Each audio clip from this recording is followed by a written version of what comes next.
Why the Sickness album is an undisputed masterpiece. The album, released in 2000 for the new third millennium, is a golden masterpiece, but we already knew that based on the awards it won. But why? The Sickness album had many tracks and was mainly successful enough to have 4 hugely successful singles on a first album. This is something you would see on American Idiot or on a compilation album. It also became number 12 of the 21st Century's top songs in 2012 from Loudwire. This mostly was because of Down with the Sickness, the band's most famous song. Along with other songs with the wrong spelling of stupefy intentionally added. The Game and Voices were also added. It is undeniable that this album is just an incredible masterpiece. It is even by today's standards almost 25 years later. Just take a listen to the song Numb for a second. Even in its infancy and youthful inexperience as a first album, it is just, wow.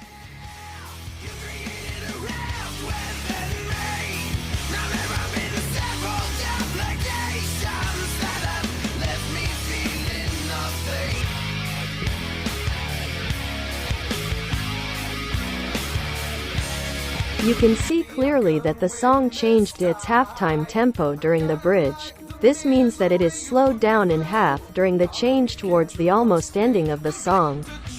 This is a big step for musicians to accomplish this. The Sickness is an album that had many other filler tracks, tracks that filled the volume of the album, that did not become as famous, but were equally as good.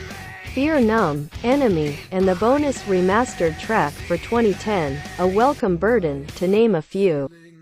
It is worth mentioning that Numb was most inspired by Tool. During an interview, David mentions that is how Numb was started. Who inspired the rest is debatable. Having Steve Austin's Glass Shatters that never really blew up, and in their infancy.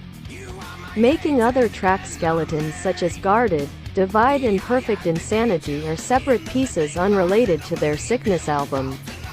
In my opinion, The Sickness will forever be the greatest album of Disturbed. It has the staccato-like popping vocals of Judas Priest and Michael Jackson.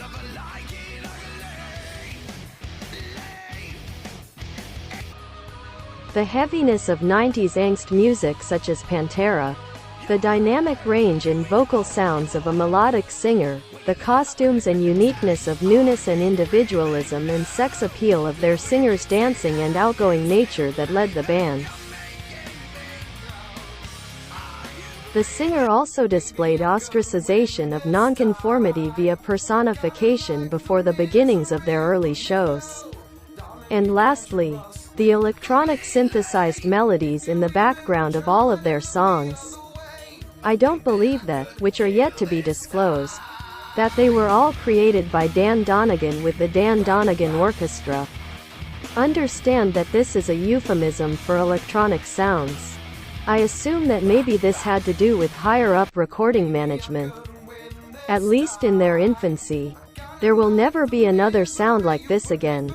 Another album so powerful and band so original. Alone, this album is the epitome of metal. Honing the new metal genre scene in the late 90s and early 2000s.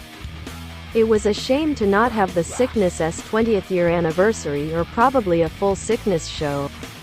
This was rescheduled due to the pandemic in 2020. This was just disheartening to hear for all fans, young and old alike. Thank you for watching.